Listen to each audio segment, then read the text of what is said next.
de la Escritura, y nos enfocamos la semana pasada en los primeros 8 versículos de este capítulo que realmente, hermano, sirven no solamente como una fuente de ánimo y consuelo para la iglesia, sino que también los primeros 8 versículos que ya vimos, hermano, la semana pasada, sirven también como una introducción al contenido de los versículos 9 al 27 de este capítulo. Si bien es cierto, amados hermanos, que los primeros 8 versículos de este capítulo se enfocan en describir la renovación de todas las cosas, un nuevo comienzo para la iglesia, un nuevo comienzo para el pueblo de Dios, y también describe, hermanos, a la iglesia, a la nueva Jerusalén que descenderá del cielo y habitará en este cielo nuevo y en esta tierra nueva, y disfrutará de una comunión con Dios sin interrupción del pecado. Y esta verdad, hermano,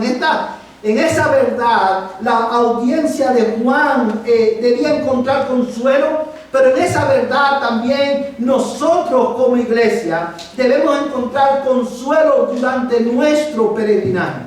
La esperanza de la iglesia no es, hermano, una mejor vida ahora. La esperanza de la iglesia, acorde a estos versículos y acorde a toda la Biblia, no es que nuestra vida va a mejorar de este lado de la eternidad. No es que vamos a estar libres del sufrimiento en este lado de la eternidad porque creemos en Cristo, sino que la esperanza de la iglesia es que Cristo regresará, hará nuevas todas las cosas y habitaremos con Él para siempre. Y disfrutaremos de su presencia para siempre. Y en medio de nuestro peregrinaje, amados hermanos, la iglesia cristiana debe encontrar consuelo en esta verdad. Ahora bien, los versículos 9 al 27, o más bien los versículos 9 hasta el capítulo 22, verso 5, se enfoca en describir específicamente a la iglesia. Se enfoca en describir específicamente, hermano, al pueblo de Dios.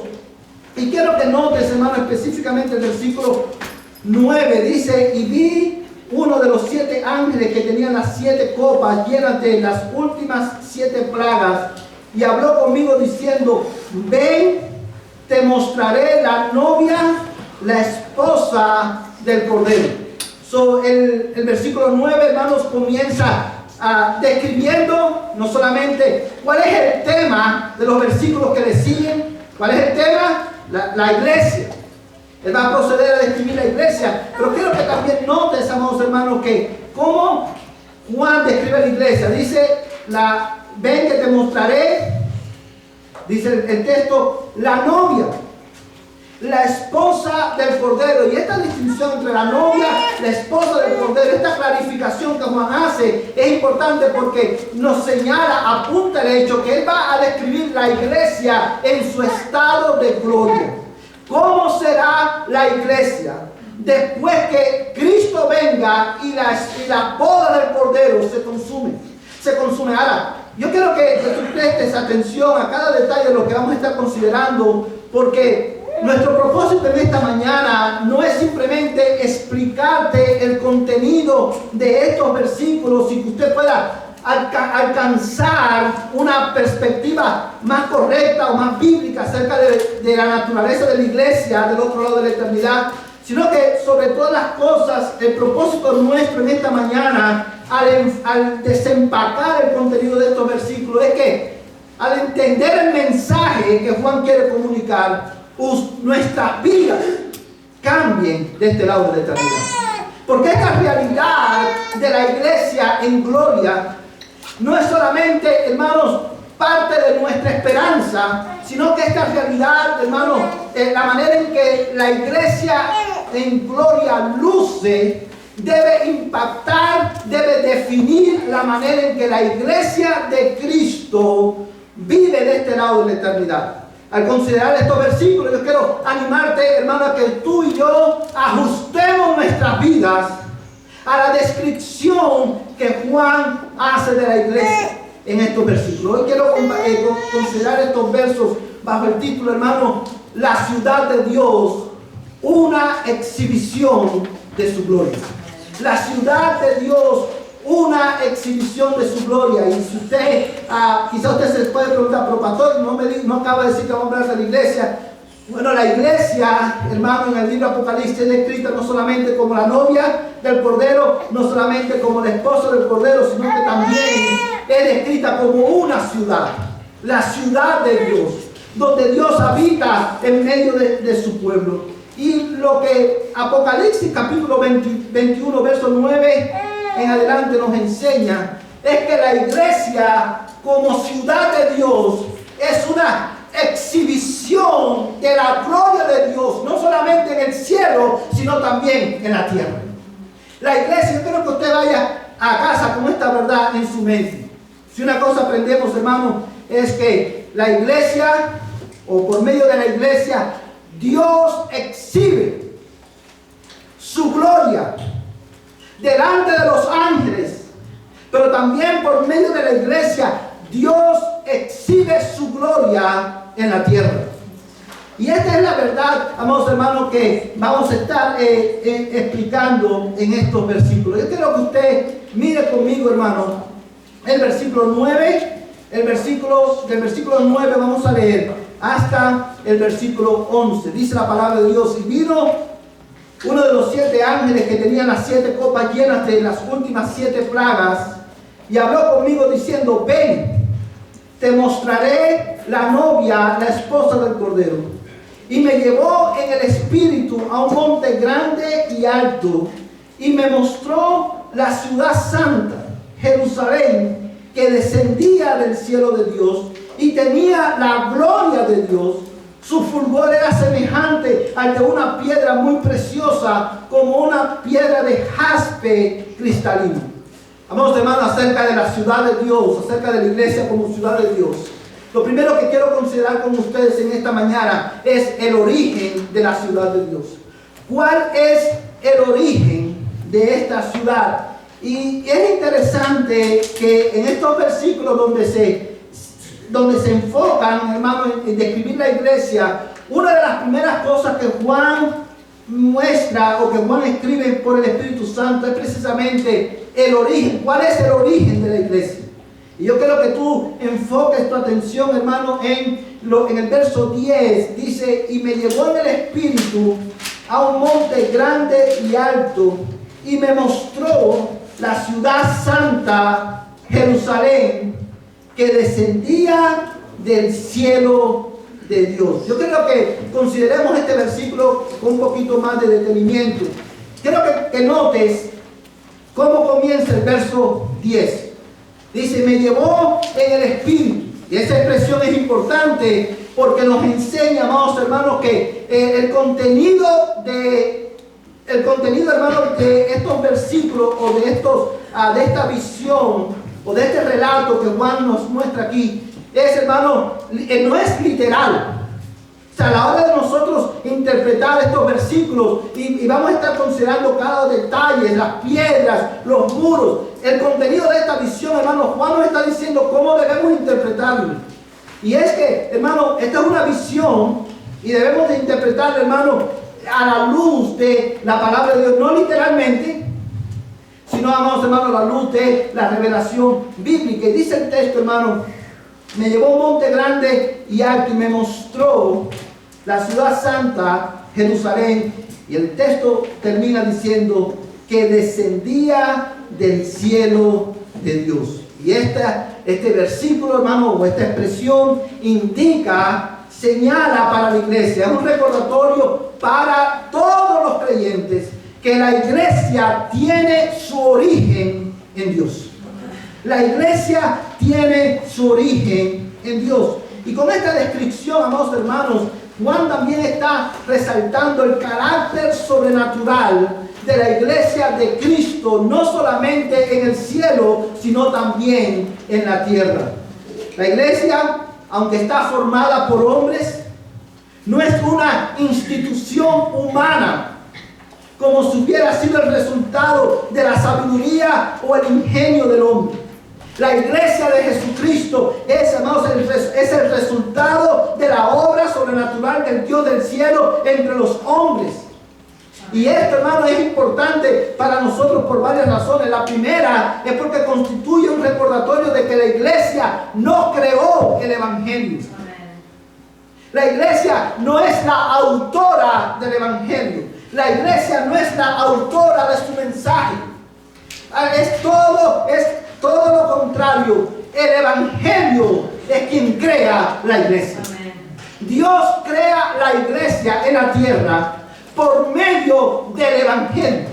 Y esto, hermanos, es una verdad que la iglesia durante su peregrinaje debe de tener presente. Es Dios quien crea la iglesia, pero es también Dios por medio del evangelio quien sostiene a la iglesia hasta el final. Es por eso, hermanos, que a través de los años, desde el comienzo del mundo, hermano, hasta el día de hoy, la iglesia de Cristo permanece hasta el fin.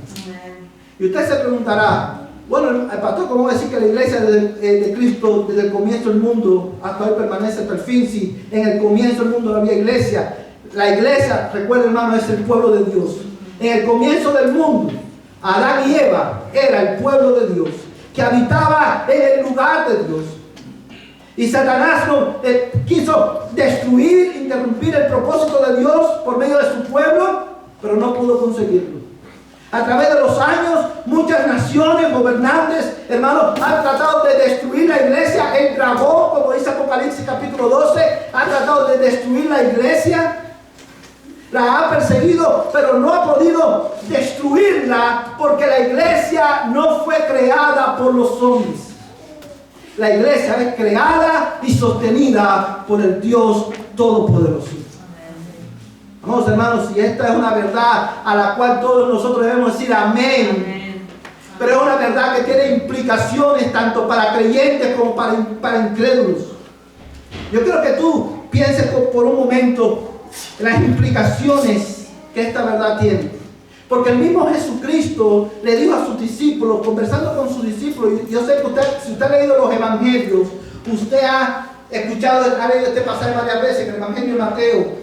Cristo, conversando con los discípulos, le pregunta: ¿quiénes dicen los hombres que soy yo? Los discípulos responden, y Cristo le pregunta a los discípulos: ¿y ustedes quiénes dicen que soy yo? Y Pedro dijo: tú eres el Cristo, el Hijo del Dios viviente. Y el Señor le respondió a Pedro: Pedro, bienaventurado eres, porque esto no te lo reveló ni carne ni sangre, sino mi Padre que está en los cielos. Y yo también te digo que tú eres Pedro, y sobre esta roca edificaré mi iglesia, y las puertas del Hades no prevalecerán contra ella. El dragón, hermano, el mundo ha tratado de destruir la iglesia. Sin embargo, la iglesia sigue avanzando, la iglesia sigue prosperando, porque tiene su origen en Dios. Y una vez más, esto tiene implicaciones para creyentes e incrédulos también. Piensa por un momento en esto, hermano. Porque la iglesia tiene su origen en Dios. Yo creo que todos presten atención a esta verdad y a esta implicación, porque la iglesia tiene su origen en Dios, y es Dios quien crea la iglesia por medio del evangelio. Ningún hombre te puede hacer parte de la iglesia. Ningún rito te puede hacer parte de la iglesia. Tu pertenencia en la iglesia no la puedes heredar de mamá y papá. Para ser parte de la iglesia, ser miembro de la iglesia de Jesucristo, es el resultado de la obra sobrenatural de Dios en el pecador. Amén. Amén. La Biblia habla de un hombre muy religioso, Nicodemo. Él no solamente era religioso, él era también un maestro de la ley. Y este hombre vino a Jesús porque él vio que Jesús era diferente. Él vio que Jesús era otro tipo de maestro. Y él dijo: ¿qué debo hacer? ¿Qué tengo que hacer? Básicamente para entrar en el reino de los cielos. Todos conocen la historia de Nicodemo. Y Cristo le dijo a Nicodemo, a este hombre religioso que tenía gran reputación entre la nación de Israel: entre los judíos, Cristo le dijo: Nicodemo, te es necesario nacer de nuevo. Todos los creyentes, hermanos, somos el resultado de la obra sobrenatural de Dios por medio del Evangelio. Porque por medio del Evangelio, Cristo te hace nacer de nuevo. Te da un nuevo corazón para que tú puedas ser parte del pueblo de Dios. Y esto, dice, no es de los hombres. Esto viene de Dios. Y yo quiero que tú mires cómo Juan nos enseña esta verdad también en su Evangelio. Yo quiero que tú mires conmigo, hermano. Juan capítulo 1, verso 12 al 13. Juan, Evangelio de Juan, capítulo 1, verso 12 al 13.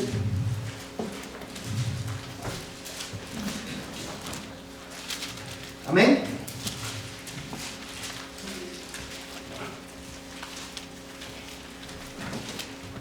Evangelio de Juan, capítulo 1, verso 12 al 13.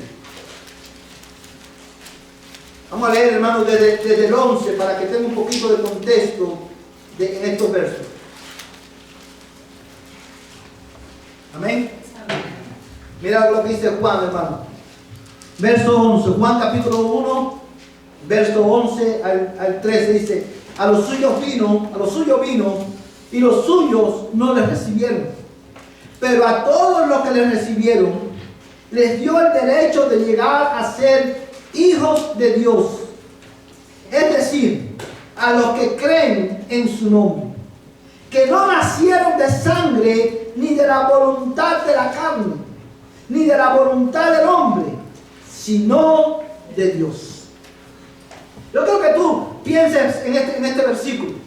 Porque Juan describe la iglesia que descendía del cielo, indicándonos no solamente que la iglesia va a habitar en este cielo nuevo y en esta tierra nueva, sino que también nos está indicando que tiene su origen en Dios. A menos que Dios obre sobrenaturalmente en nuestra vida, no podemos ser parte de esta nueva ciudad o de la iglesia de Cristo. Y yo quiero que tú mires cómo Juan en este pasaje nos enseña esto. Dice: a los suyos vino y los suyos no le recibieron. Pero a todos los que le recibieron, les dio el derecho de llegar a ser hijos de Dios. Es decir, a los que creen en su nombre. Yo quiero solamente hacer notar, no puedo resistir la tentación de señalar esto en este pasaje. Hoy en el mundo evangélico usted va a escuchar mucho acerca de esta expresión, recibe a Cristo. Pero esta es una expresión que realmente la Biblia no nos llama a recibir a Cristo. Y usted se preguntará, ¿por qué usted dice eso, pastor? Si el texto dice todo lo que le recibieron. El texto, hermano, nos enseña qué quiere decir Juan con la expresión recibe a Cristo. Él dice al final del verso 12, es decir, a los que creen en su nombre. La Biblia nos llama a creer en Cristo. Y en ese contexto, cuando Juan habla de que los que le recibieron fueron los que creyeron. Porque eso es lo que la Biblia nos manda, creer en Cristo. Y dice, hermano, el verso 13, estos no nacen de sangre. O sea, la bendición, la adopción como hijo de Dios, no la heredas de tu mamá y de tu papá, ni de tu abuela ni de tu abuelito. No es por la fe de tu abuelita que tú vas a ir al cielo. No es por la fe de tu madre que tú vas a ir a la ciudad, entrar a la ciudad celestial. No es por la educación que te recibió. No es porque tu mamá o tu abuelita te enseñó a leer la Biblia cuando eras chiquito. Tú necesitas creer. Pero para creer, Dios tiene que obrar sobrenaturalmente en tu alma, darte un nuevo corazón, darte fe y guiarte al arrepentimiento. De otra manera no hay esperanza para el pecador. La iglesia tiene su origen en Dios y es conformada por hombres y mujeres sobre los cuales Dios ha obrado sobrenaturalmente. Amados hermanos, pero esto también tiene implicación. La manera en que nosotros como iglesia miramos o consideramos la membresía en la iglesia local. Como creyentes, porque la iglesia tiene su origen en Dios, los miembros de la iglesia local deben ser celosos en admitir personas en la membresía que han dado evidencia de gracia salvífica en su vida. Solamente aquellos que han dado evidencia de que Dios los ha salvado por medio del Evangelio. La iglesia debe ser celosa de su membresía, porque cuando la iglesia admite miembros que no son nacidos de nuevo, la iglesia deja de ser la iglesia de Cristo y se convierte en una institución meramente humana. Oh, amados hermanos, pero el hecho de que la iglesia tiene su origen en Dios, también, hermano, tiene una implicación en el propósito de la iglesia en la tierra. Nosotros como iglesia en la tierra, nuestro propósito, cuando tú ves a Cristo en su ministerio terrenal, usted se va a dar cuenta que Cristo hizo ¿qué cosa? Muchos milagros. Sanó enfermos, multiplicó panes y peces, alimentó a los hambrientos, cuidó de las necesidades físicas del cuerpo de las personas que estaban alrededor de él. Pero el enfoque de la misión de Cristo, ¿cuál fue? Predicar el Evangelio, extender el reino de su Padre en la tierra, recuperar el reino entre los hombres. De la misma manera, el propósito de la iglesia, hermanos, no es meramente social. Nosotros no existimos para sanar, para darle pan al hambriento. Nosotros no existimos para entretener a las personas. La iglesia existe para promover el reino de Dios entre los hombres, porque la iglesia local en la tierra es la embajada del cielo entre los hombres. A nosotros se nos fue dado el ministerio de la reconciliación para que, enfocados en Cristo, proclamemos el Evangelio y el reino de Dios se extiende entre los hombres. ¿Por qué? Porque la iglesia tiene su origen no entre los hombres, sino de Dios. Amados hermanos, yo también quiero que tú notes en esta mañana no solamente el origen de la ciudad de Dios, tiene su origen en Dios. Y una vez más, yo quiero enfatizar esto y no lo puedo enfatizar lo suficiente. Esta verdad demanda la necesidad de la obra sobrenatural de Dios en tu vida. Si tú estás aquí en esta mañana y tú eres, incluso si tú eres miembro de la iglesia local, tú no has nacido de nuevo. Tú necesitas en esta mañana suplicar a Dios: Señor, ten misericordia de mí y obra sobrenaturalmente en mi alma. Hazme nacer de nuevo por medio del Evangelio. Esa es tu única esperanza. Pero quiero que tú, hermano, te consideres en esta mañana acerca de la iglesia, no solamente su origen, sino también su naturaleza. Mira la naturaleza de la ciudad de Dios. Cómo Dios describe la naturaleza de su iglesia. Hermano, y quiero que tú consideres en primer lugar la naturaleza santa de la iglesia. Quiero que mires en Apocalipsis capítulo 21. Dice la palabra de Dios de esta manera. Mira, vamos a leer desde el verso 10 nuevamente. Amén. Dice: y me llevó en el espíritu a un monte grande y alto, y me mostró la ciudad santa, Jerusalén, que descendía del cielo de Dios. Es interesante, hermanos, que una de las descripciones que Dios hace, o que Juan describe aquí por el Espíritu Santo acerca de la iglesia, él la llama ciudad santa. Ciudad santa. Y esta descripción habla, hermanos, específicamente de la naturaleza misma del pueblo de Dios, de los creyentes. Y una vez más, aunque Juan está describiendo, amados hermanos, la iglesia en su estado glorioso, en la consumación de su redención, esta es una realidad que la iglesia vive y experimenta también de este lado de la eternidad. La iglesia por naturaleza es santa. Es santa, amados hermanos, no solamente por su llamado, sino también que es santa por su experiencia de vida. Yo quiero que tú mires cómo Isaías, hermano, nos enseña esta verdad. Yo quiero que tú vayas conmigo a Isaías capítulo 52. Libro del profeta Isaías capítulo 52.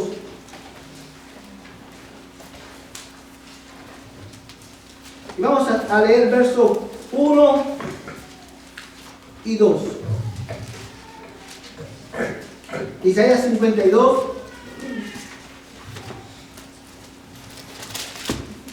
Amén. Yo quiero que tú mires este versículo, hermano, a la luz de Apocalipsis, capítulo 21. Dice: despierta, despierta, vístete de tu poder, oh Sión, vístete de tus ropajes hermosos, oh Jerusalén, ciudad santa, porque el incircunciso y el inmundo no volverán a entrar en ti. Sal del polvo, levántate, cautiva Jerusalén, líbrate de las cadenas de tu cuello, cautiva hija de Sión. Hermanos, quiero que mires el contexto, el contexto bíblico de Apocalipsis capítulo 21. A la luz de toda la escritura, el pueblo de Dios es descrito como una ciudad santa. Y la razón por la cual es descrito como una ciudad santa, amados hermanos, es por el término ciudad habla de la multitud de personas que componen el pueblo de Dios, y todos ellos, aunque vienen de diferentes orígenes y de diferentes trasfondos culturales, todos ellos tienen algo en común, que son santos. Y la palabra santo, como usted sabe, significa, hermano, apartado. Por eso decía hace un momento que la iglesia es santa por llamamiento, porque Dios nos llamó por medio del Evangelio y nos apartó del mundo para Él. Y esta verdad, el hecho de que Dios apartó a su pueblo del mundo para Él, tiene implicaciones en la manera en que nosotros vivimos. Vamos, hermanos, mira el texto de Isaías 52 nuevamente. Dice al final del verso 1, dice: oh Jerusalén, ciudad santa, porque el incircunciso y el inmundo no volverán a entrar en ti. ¿Quiénes eran los incircuncisos? Si usted ha leído la escritura, usted sabe que el pueblo de Israel, la señal visible de que una persona pertenecía al pueblo de Dios, era la circuncisión en la carne. Pero por el Espíritu Santo, Pablo nos enseña que la circuncisión en la carne era un tipo, apuntaba a una realidad mayor, apuntaba a la regeneración. Una vez más, al nuevo nacimiento. Dice el incircunciso, o sea, el que no ha nacido de nuevo. Dice el texto: no volverá a entrar en ti. Una vez más, quiero que mire cómo nos lleva de regreso al origen de la iglesia. Ningún incircunciso, nadie que no haya nacido de nuevo, no entrará al pueblo de Dios. Pero fíjate cómo dice el texto: porque el incircunciso y el inmundo. Y quiero que notes el orden de las palabras que usa Isaías aquí. Porque el incircunciso, el que no ha nacido de nuevo, por naturaleza, ¿qué cosa? Inmundo. Es un inicuo, practica el pecado. Y dice la Biblia, amados hermanos, que en Jerusalén, en la ciudad santa, ningún incircunciso, ningún inmundo entrará en ella. Y esta verdad demanda una respuesta de nosotros, demanda un estilo de vida en medio de nosotros. ¿Y cuál es esa respuesta? Dice el verso 2: sal del polvo, levántate, cautiva Jerusalén, líbrate de las cadenas de tu cuello, cautiva hija de Sión. Los que son incircuncisos son cautivos del pecado. La Biblia enseña que el hombre es cautivo del pecado, pero la iglesia, los creyentes, se caracterizan por ser santos por llamamiento, porque cuando Dios te llama, Dios te transforma. Dios rompe las cadenas del pecado. Ya no somos esclavos del pecado, sino que ahora somos libres en Cristo para reflejar su carácter. Y esta es una verdad que también, amados hermanos, nos enseña la Biblia en Romanos capítulo 1. Yo quiero que tú vayas en tu Biblia a Romanos capítulo 1. Y vamos a leer varios textos de la Biblia. Romanos capítulo 1, hermanos. Y mira específicamente el versículo 7.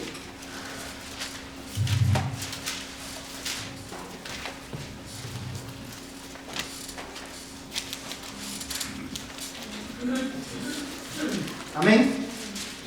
Dice la palabra de Dios: a todos los amados de Dios que están en Roma, llamados a ser santos, gracia a vosotros y paz de parte de Dios nuestro Padre y del Señor Jesucristo. Y si usted sigue leyendo la Escritura, no solamente en Romanos, sino también en Corintios, usted va a ver que la iglesia de Cristo es descrita como un grupo de personas, como una comunidad de personas que han sido santificados, o sea, han sido apartados del mundo, pero han sido llamados también a vivir vidas santas delante de Dios. Han sido llamados a levantarse del polvo, a no ser más esclavos del pecado. Y por medio del Evangelio, Dios nos da de su gracia para que podamos alcanzar este propósito. La iglesia, hermano, por naturaleza es santa. Pero también la iglesia es por naturaleza gloriosa. Yo creo que tú vuelvas a Apocalipsis conmigo por un momento. Apocalipsis capítulo 21. Vamos a leer varios versículos de este pasaje. Dice, hermanos, de esta manera. Quiero que mire el verso 11. Y luego vamos a leer del verso 19 al verso 25. El verso 24. Dice el verso 11. Y tenía la gloria de Dios. Su fulgor era semejante al de una piedra muy preciosa, como una piedra de jaspe cristalino. Verso 19. Los cimientos del muro de la ciudad estaban adornados con toda clase de piedras preciosas. El primer cimiento jaspe, el segundo zafiro, el tercero ágata, el cuarto esmeralda, el quinto sardonice, el sexto sardio, el séptimo crisólito, el octavo berilio, el noveno topacio, el décimo crisopraso, el undécimo jacinto y el duodécimo amatista. Las 12 puertas eran 12 perlas. Cada una de las puertas era de una sola perla. Y la calle de la ciudad era de oro puro, como cristal transparente. Y no vi en ella templo alguno, porque su templo es el Señor, el Dios Todopoderoso y el Cordero. La ciudad no tiene necesidad del sol ni de la luna que la iluminen, porque la gloria de Dios la ilumina y el Cordero es su lumbrera. Piensa conmigo por un momento. Muchas veces cuando nosotros leemos pasajes como estos, queremos, hermanos, nos perdemos, tenemos la tentación de perdernos en los detalles. ¿Y qué significa esta piedra? ¿O qué significan las calles de oro? Yo quiero que tú, hermano, notes que cuando describe las calles de oro, dice, y la calle, en el verso 21, y la calle de la ciudad era de oro puro. Pero fíjate cómo lo describe: como cristal transparente. En nuestro lenguaje, aquí hay una contradicción. Si el oro puro, tú no puedes mirar a través del oro, porque es macizo, es puro. El oro no es transparente.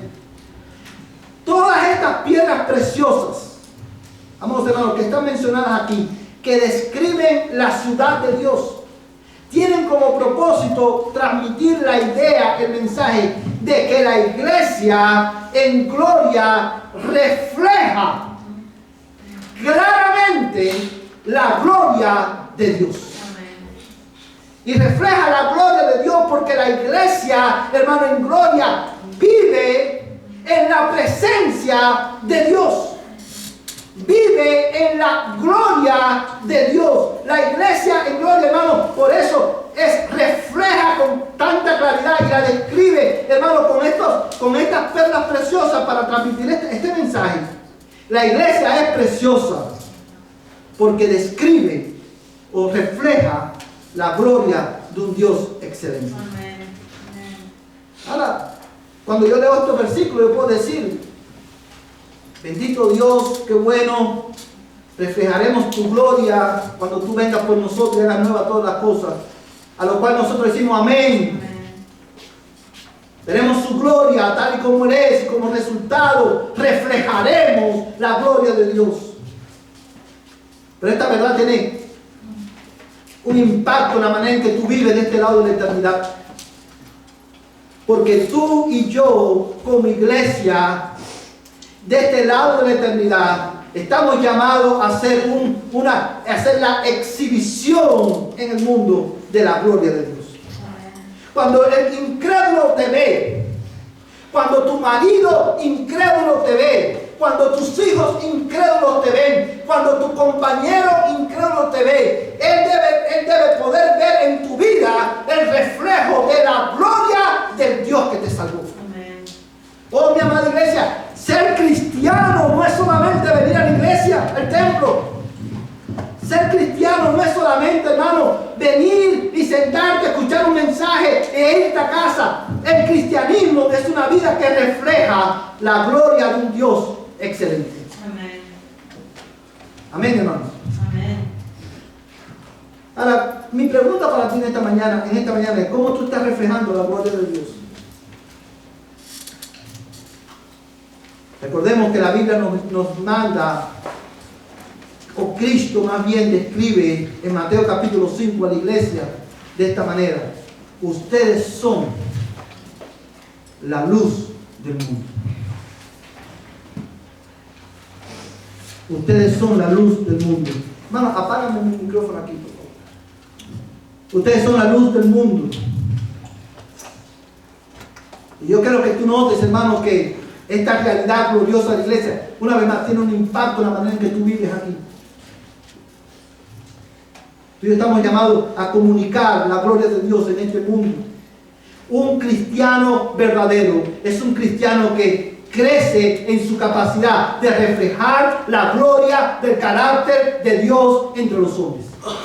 Esa es una de las evidencias, hermanos, de un nuevo nacimiento. Por eso, una vez más, no es acerca de venir y sentarte, es acerca de vivir en anticipación de la gloria de Dios. Ahora, yo creo que tú notes que la iglesia, hermano, en gloria refleja la gloria de Dios porque disfruta de comunión íntima con Dios. Y si usted se fija, hermano, en el verso, y esto lo vemos en el verso 22, dice: y no viene ella al templo alguno, porque su templo es el Señor, el Dios Todopoderoso y el Cordero. La ciudad no tiene necesidad de sol ni de luna que le iluminen, porque la gloria de Dios la ilumina y el Cordero es su lumbrera. La proximidad de la iglesia a Dios es lo que hace que la iglesia refleje su gloria.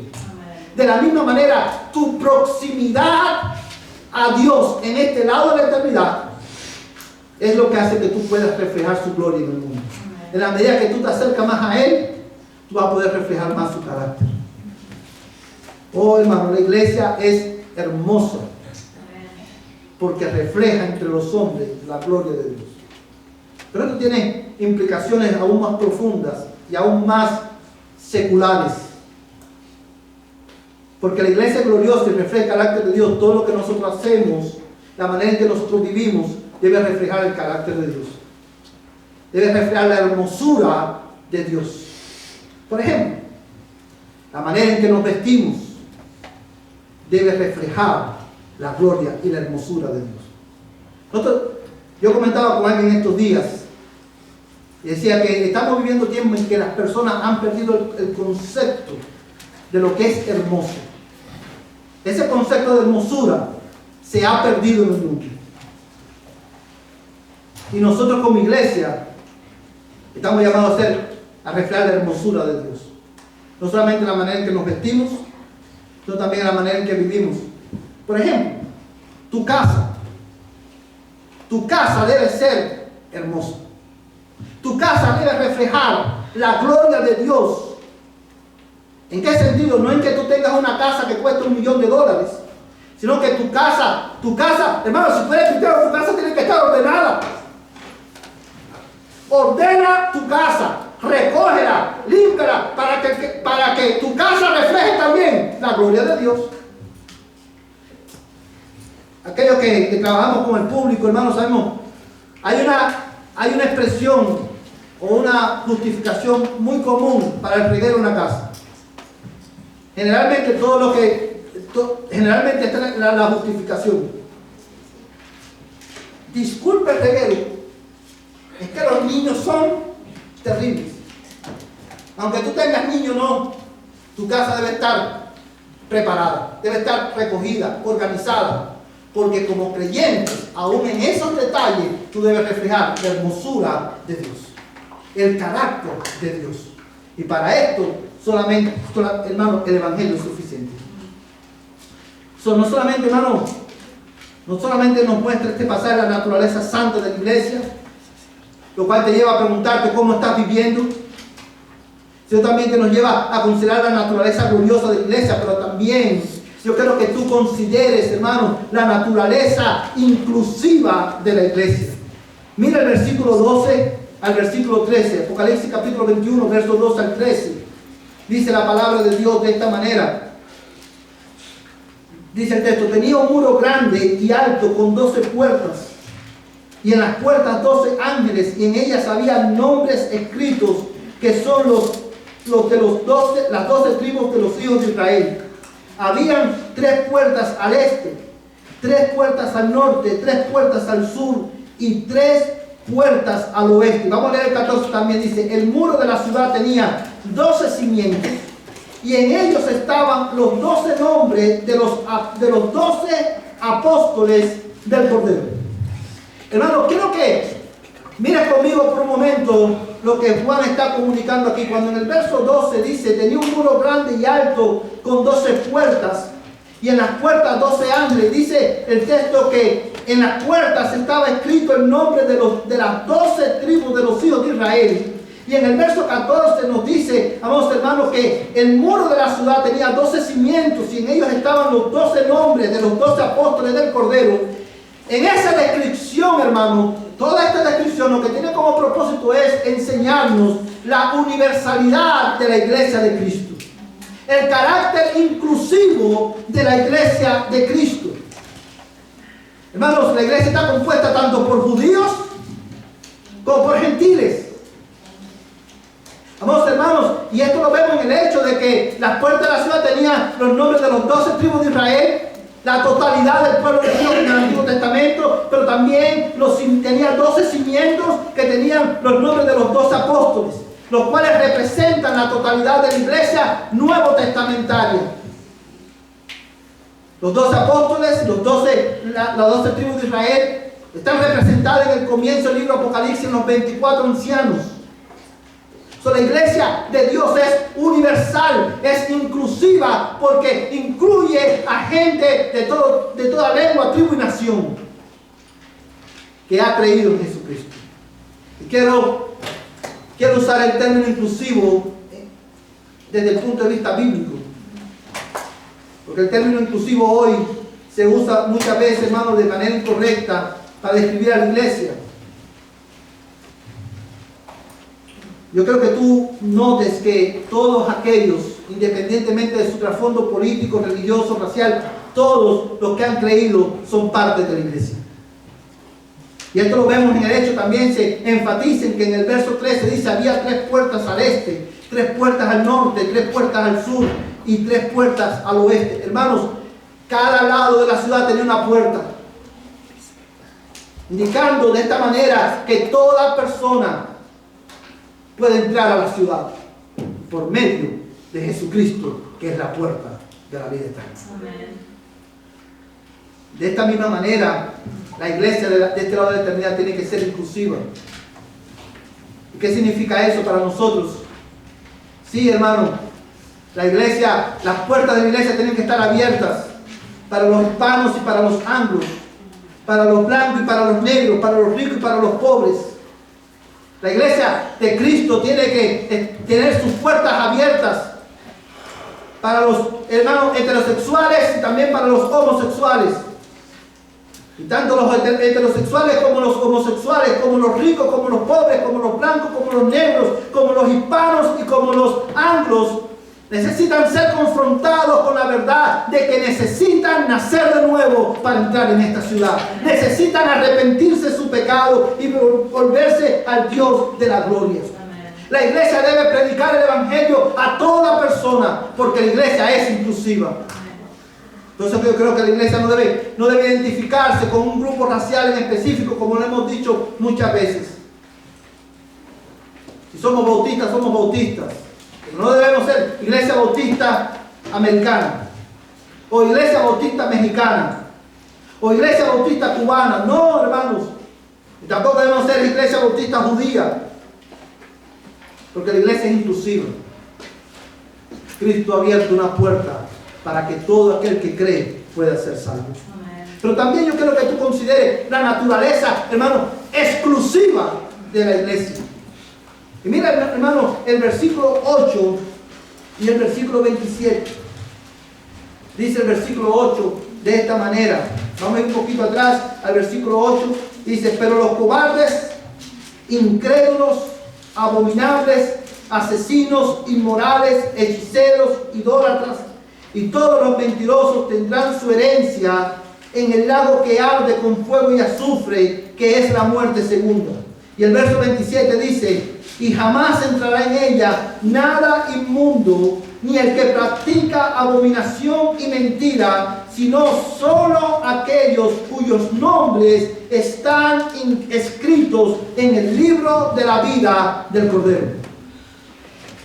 Cuando yo estudiaba este pasaje, hermano, me percaté de un detalle interesante. Los versículos 9 al 26, que describen en su totalidad la iglesia de Cristo, está, hermano, en el contexto de dos versículos que resaltan el carácter exclusivo de la iglesia. Y dice el texto claramente, los cobardes, incrédulos, abominables, asesinos, inmorales, hechiceros, idólatras, y todos los mentirosos tendrán su herencia en el lago que arde con fuego y azufre. Esta es la muerte segunda. Y en el verso 27 describe prácticamente el mismo grupo de personas. Pero quiero llamar la atención de ustedes, hermanos, que en el versículo, hermano, 27, tanto en el versículo 8 como en el versículo 27, se mencionan a los que dicen mentira, junto con los abominables, junto con los hechiceros, junto con los inmorales. Y evidentemente sabemos que los mentirosos no entrarán en el reino de los cielos, pero dentro del contexto de Apocalipsis, el mentiroso, esta palabra tiene otra connotación. Y en el libro de Apocalipsis, los mentirosos también habla de todos aquellos, escucha bien, que con su boca profesan ser cristianos, pero con su estilo de vida niegan la confesión de su fe. Esos son mentirosos.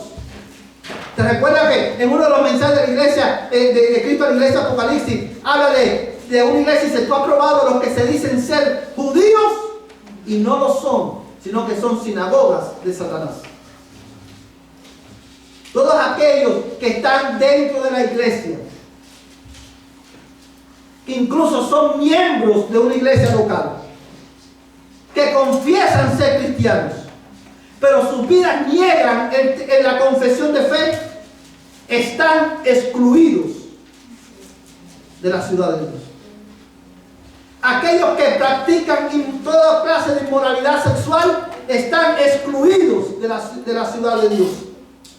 Los idólatras y hechiceros están excluidos de la ciudad de Dios, porque no han creído al único Dios verdadero. Pero también dice que los cobardes serán excluidos de la ciudad de Dios. ¿Quiénes son los cobardes? Aquí no está hablando, hermano, de personas que tienen miedo, como no está usando la palabra cobarde como nosotros lo usamos. Tú eres un cobarde, le tienes miedo a Pedrito. No. Aquí la palabra cobarde está hablando también de aquellas personas que confiesan ser cristianos, pero no tienen el valor de vivir como cristianos en un mundo anticristiano. Ese es un cobarde. Los cobardes, hermanos, vienen siendo como hace mucho tiempo atrás se le llamaba, en Cuba se usaba mucho esta expresión para describir este tipo de cristianos. Le decíamos cristianos undercover, encubiertos. Vienen a la iglesia el domingo, pero en el mundo son cristianos encubiertos porque no lucen como cristianos. Esos son los cobardes. Hermanos, ellos también están excluidos de la ciudad de Dios. Y esa es una mala noticia. Pero la buena noticia para todos los que están excluidos en esta mañana, que están sentados en este santuario, tengo buena noticia para ti. Cristo fue excluido, Cristo fue rechazado, Cristo fue juzgado para que por medio de Él tú fueras incluido. Amén. Si tan solamente te arrepientes de tu pecado y crees en Jesucristo, tu pecado es perdonado y tú eres incluido en la ciudad de Dios. Amén. Y eso marcará no solamente cómo tú vives en este mundo, sino que marcará también tu destino eterno. Porque los que son excluidos, dice el versículo 8, tendrán su herencia en el lago que arde con fuego y azufre, que es la muerte segunda. Todos los excluidos heredarán el infierno. Pero los que son incluidos, yo creo que tú mires su herencia. Dice, hermano, el versículo 23 y 24. La ciudad no tiene necesidad de sol ni de luna que la iluminen, porque la gloria, aleluya, la gloria de Dios la ilumina, y el Cordero es su lumbrera. Y las naciones andarán a su luz, a la luz de la gloria de Dios. Y los reyes de la tierra traerán a ella su gloria. Sus puertas nunca se cerrarán de día. Y dice el texto, pues allí no habrá noche. Y traerán a ella la gloria y el honor de las naciones. Amén. Quiero que tú tomes nota de este versículo, porque marca un contraste entre los habitantes de la tierra, los moradores de Babilonia y los moradores de la ciudad de Dios. Los moradores de Babilonia, que están excluidos de la ciudad de Dios, tienen como herencia el infierno. Tienen como herencia una eternidad en la presencia de un Dios airado. El amigo que estás aquí en esta mañana, cuando tú oyes eso, tú debes de temblar ante esa realidad. Si tú oyes esto y tú estás inmóvil ahí donde tú estás, y eso no causa urgencia en ti a venir a Cristo en esta mañana, tú estás muerto espiritualmente. Tú necesitas a Cristo. Aquellos que vienen a Él y confían en Él, dice, habitarán a la luz de su gloria. Amén. Dice, sus puertas nunca se cerrarán, porque nada puede impedir acceso a la presencia de este Dios glorioso. Pero déjame decirte algo en esta mañana, mi amigo. La puerta de la salvación hoy está abierta. Hoy está abierta. Como Noé, cuando hizo el arca y proclamó la justicia de Dios, mientras él construía el arca, hubo oportunidad. Pero cuando el diluvio vino, Dios cerró la puerta. Un día Dios va a cerrar esa puerta. Hoy la puerta está abierta. Entra por ella. Yo te ruego, ven a Cristo. Cree, arrepiéntete. Suplícale a Dios ahí donde tú estás. Señor, ten misericordia de mí y obra sobrenaturalmente en mi corazón, dándome un nuevo corazón y dándome fe para creer. Cristo hace, oh aleluya, cuán exaltado, cuán necesario, cuán, hermano, precioso es Cristo. Él es el único que hace que los excluidos sean incluidos. Ven a Cristo en esta mañana. Ven a Cristo en esta mañana. Y quiero terminar solamente, hermano, con una palabra de consuelo para la iglesia de Cristo. Hermanos, la ciudad de Dios no solamente se caracteriza por ser santa y ser gloriosa, no solamente se caracteriza por ser inclusiva y por ser exclusiva a la vez. La ciudad de Dios se caracteriza por ser una ciudad segura. Y usted se preguntará, ¿dónde usted lo ve, hermano? Yo creo que tú mires, hermano, ahí en el versículo 13. Bueno, vamos a leer desde el verso 12. Nuevamente dice, tenía un muro grande y alto, con 12 puertas, y en las puertas 12 ángeles. Y en ella había nombres escritos, que son los de los 12 tribus de los hijos de Israel. Mira el verso 14. El muro de la ciudad tiene 12 cimientos y en ellos estaban los 12 nombres de los 12 apóstoles. Y el que hablaba conmigo tenía una vara de medir de oro para medir la ciudad, sus puertas y sus muros. Y la ciudad estaba sentada en forma de cuadro y su longitud es igual a que su anchura. Y midió la ciudad con la vara 12.000 estadios y su longitud, anchura y altura son iguales. Y midió su muro 144 codos, según medida humana, que es también de ángel. Hermanos, cuando tú lees este pasaje, una vez más, resiste la tentación de perderte en los detalles de cada detalle que aparece en estos versículos. Lo que Juan está tratando de comunicar en estos versos es que la ciudad de Dios, Juan está resaltando el hecho de que la ciudad de Dios es una ciudad segura. ¿En qué sentido? Bueno, dice la Biblia, hermano, que el ángel, ¿qué hizo? Midió la ciudad. Para nosotros hoy eso no tiene mucho sentido, pero para la audiencia de Juan tenía mucho sentido. O sea, el hecho de que la ciudad es una ciudad segura se pone de manifiesto en el hecho en tres detalles importantes. El primero dice que tenía un muro grande y alto. Los muros de la ciudad en el Antiguo Testamento representaban la seguridad, el carácter inexpugnable de una ciudad. Dice que este muro era grande y alto, pero dice también que en las 12 puertas había, ¿qué cosa? 12 ángeles. ¿Qué viene a tu mente cuando tú lees ese pasaje, hermano? Y que no lo vamos a buscar porque se nos fue el tiempo, pero ¿qué viene a tu mente cuando tú lees y dice que en las 12 puertas había 12 ángeles? Esos 12 ángeles tenían la función de guardar la puerta, de que no entraran aquellos que no debían entrar. Y esto lo sabemos porque si usted ha leído el libro de Génesis, en el capítulo 3, aleluya, dice la Biblia, hermano, que cuando el hombre pecó, el hombre fue excluido del templo de Dios, que él era el jardín. Y dice la Biblia que Dios puso un ángel, un querubín, a la entrada del jardín, y una espada encendida que se revolvía de un lado para otro. ¿Para qué? Para guardar el camino al árbol de la vida, para que el hombre no entrara y en su estado de pecado comiera del árbol de la vida. De esa misma manera, la ciudad santa está guardada, protegida por 12 ángeles.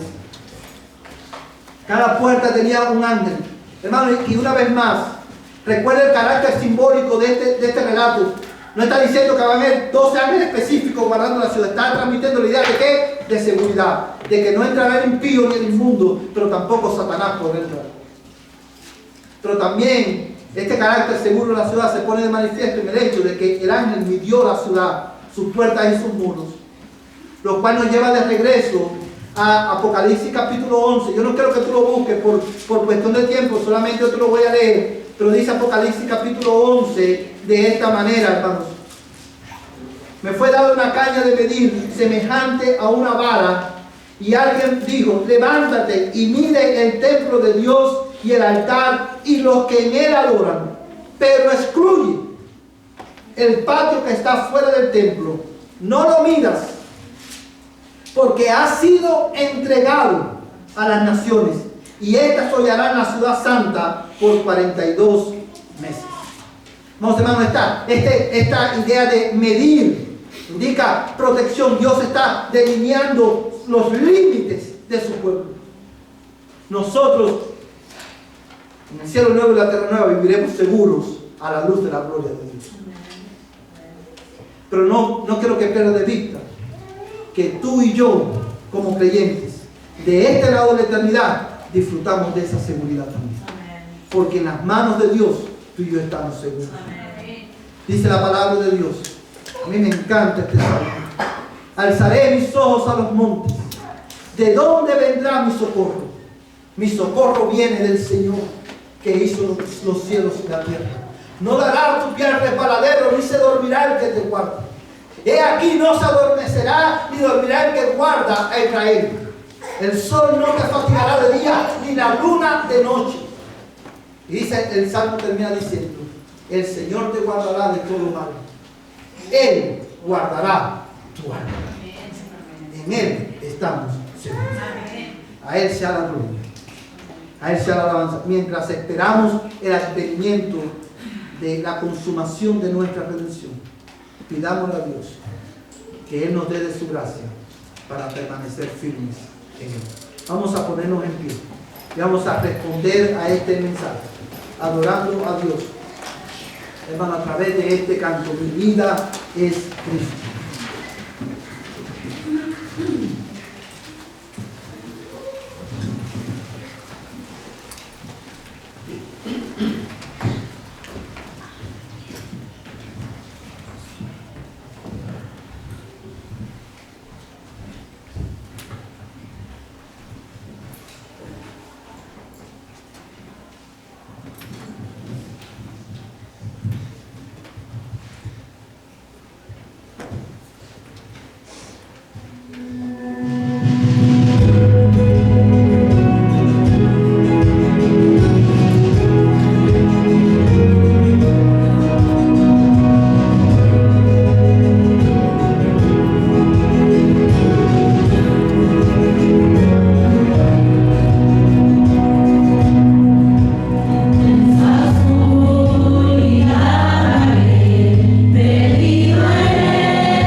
Hermanos, pueden sentarse. En esta mañana, antes de terminar, hermanos, queremos tomar un tiempo para reconocer a todas las madres entre nosotros y